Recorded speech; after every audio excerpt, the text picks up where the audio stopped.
It's Thursday 2.0. It's Kolkata Knight Riders taking on the Rajasthan Royals, and it comes from Sharjah. And this one has a lot to play for with Rajasthan Royals. If they win the 170 runs, and only Graham Swan perhaps thinks that they can do. But let's see if his partner in crime, Brian Charles Lara, thinks the same, because KKR RR, it's the second game. It comes from Sharjah.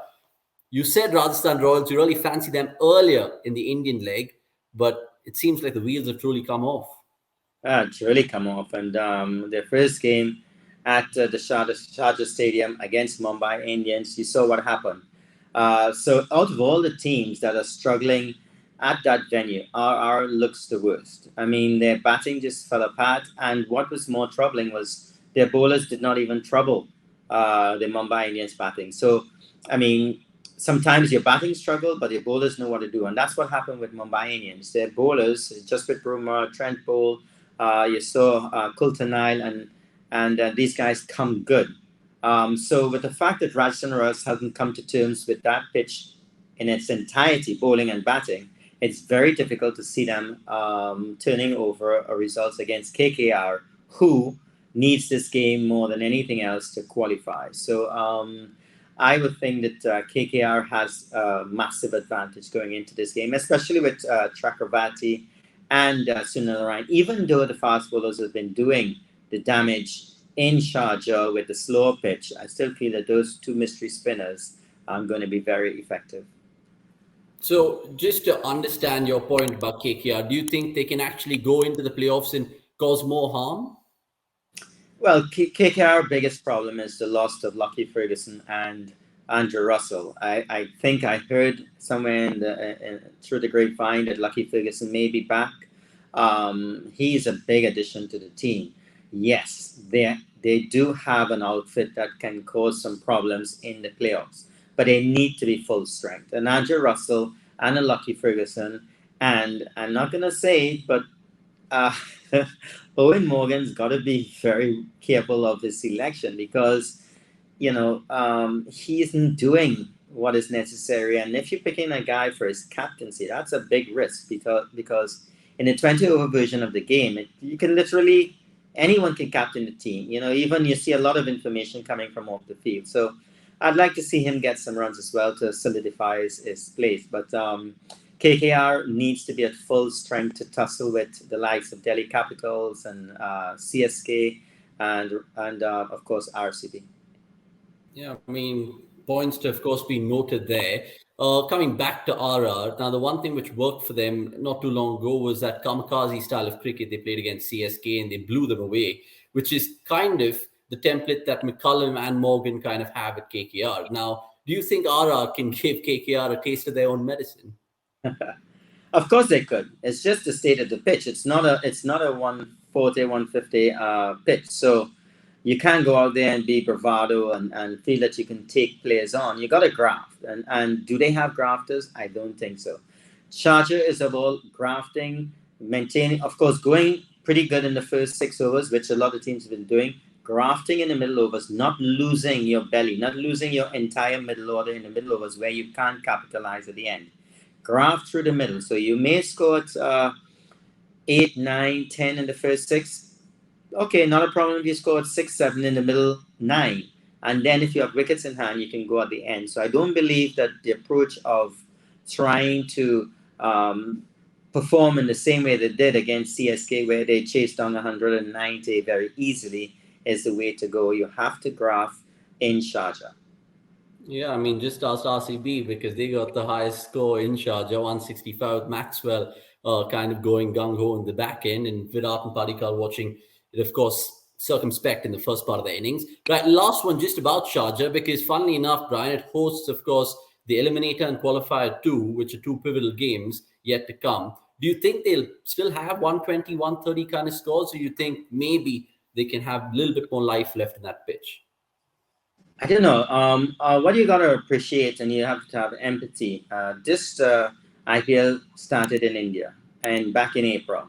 Yeah. If Sharjah made a decision to dig the pitch up and renew the surface of the pitch during the hot summer months, they would not have been expecting IPL moving to Sharjah in 2021.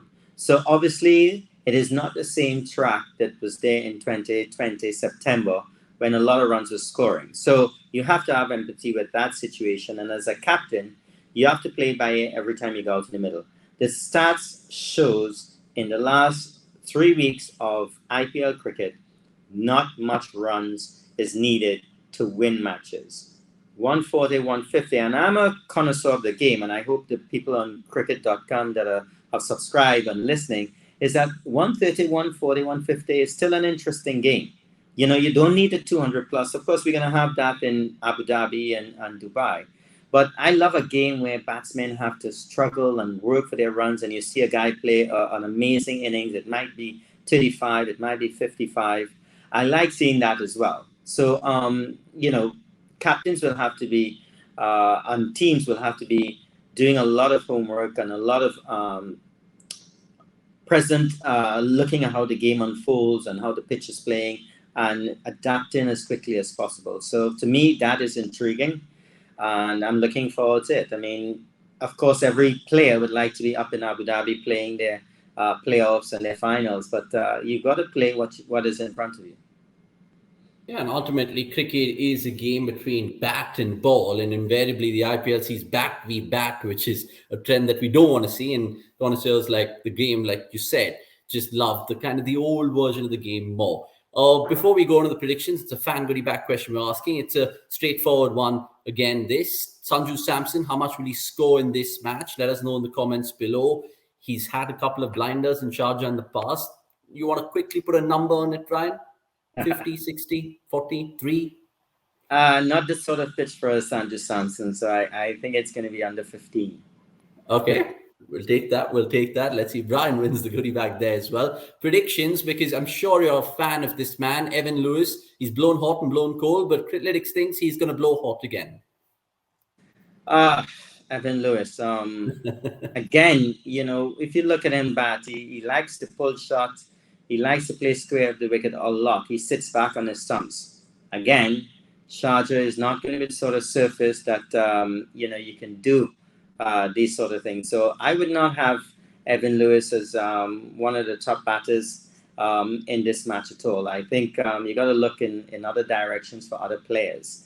If you want me to come up with a player, and I need to, I think it would be someone like, I think Tripathi is the one who I feel that, try to play more off the front foot. Even though it's a cross-batted shot, he still tries to play off the front foot. So for me, Tripathi would be the man. Okay, Tripathi normally, Mark Butcher calls Tripathi the Critletics son because invariably every time KKR play, it goes for Tripathi. Surprising it's gone for Evan Lewis, but let's see how that peters out. Bowlers, it's gone for Varun Chakravarti. Now, I'm guessing Critletics has taken into factor Sharjah. Do you think Varun Chakravarti is a good pick, or do you think someone else can do a better job? That's a great pick. But I want to beat Critletics in this part of it because I have a funny feeling that we picked the same team to win. Yeah. So I have to pick somebody that I believe can have the same sort of effect. And I think that Tim Saudi, if he plays, he may not play because Lucky Ferguson. So I want to ask for a saver if he doesn't. But Tim Saudi with the ball nipping back in, attacking the stumps, is the person who I feel that could get most wickets. And if he doesn't play, please allow me Sunil Narayan. Okay, fine. We'll give you 2 bites of the cherry, and Critletics let it just have one because ultimately what you're saying makes a lot of sense. We saw, of course, Kultanal the other day and Bumrah, these kind of surfaces actually do really well. Finally, time to win the prediction contest in terms of Brian. KKR, I'm guessing. Yes, it is KKR. At this business end of the tournament, and Rajasthan Royals not winning against Mumbai Indians, I think the spirit is out of them. They're playing on a pitch where it's not conducive to proper stroke play and their type of batting. And the Shivam Dubey and the Sanju Samson, they would find it very, very tough, like they did against Mumbai Indians. So for me, KKR. Okay, let's see how it really unfolds on a Thursday. It's going to be riveting, compelling. You can catch it all on cricket.com. And a man that we have back with us is going to, of course, grace us with not just his class and knowledge, but also these smiles that you see right now. Brian Charles Lara, thank you so much. We'll catch you post-match, of course, to see if you've been the true winner in terms of predictions or not. Thank you. See you then.